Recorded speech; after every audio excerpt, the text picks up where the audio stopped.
Hi, it's Dr. David Green, founder and CEO of US Lead Network. Today's topic is how to look at a Google Analytics report. Now, Google Analytics is a free service that you take a code and put it on your site, and it allows you to track everything that someone does when they come to your website, and also looks at how somebody got to your site. All right. Now, you can get all kinds of in the weeds with Google Analytics, looking at keywords with regard. Now, you can really get in the weeds with Google Analytics, looking at people's behavior and things on your website. Now,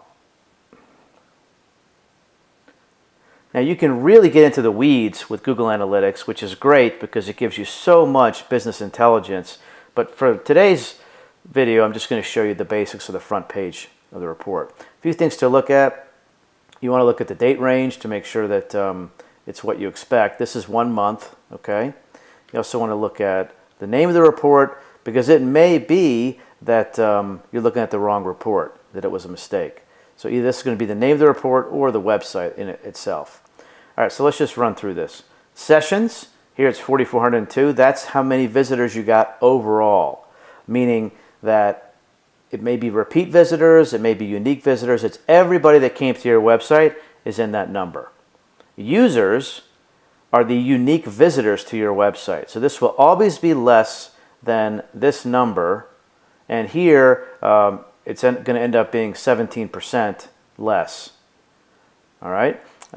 Page views means the total number of pages that were viewed on your website during that time frame, whether it's unique or repeat visitors, all of it goes together, and then you take page views divided by the sessions, gives you pages per session. And the higher the better, right? You want people to stay on your site longer. Here it's a little over 3, which is not bad.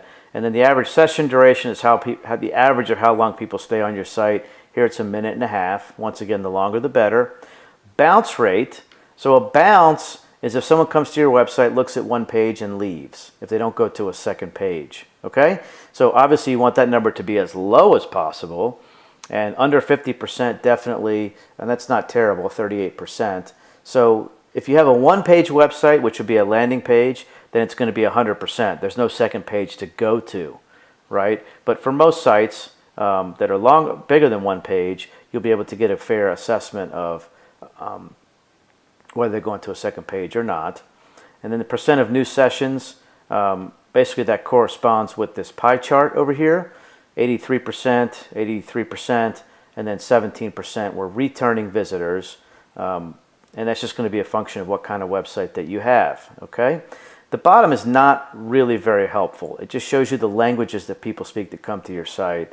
You know, here we have 85% English, and then there's, you know, Spanish and things like that underneath. What you can't see is the 1% Italian and whatnot.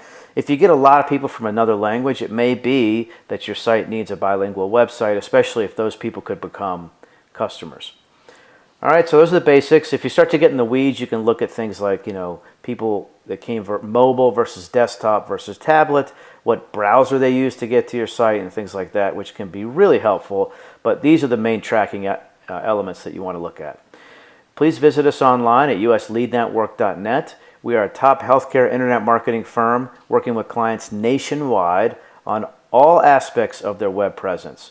I would be happy to give you a free 30-minute consult. Just call us at 877-791-6466. Thank you for watching.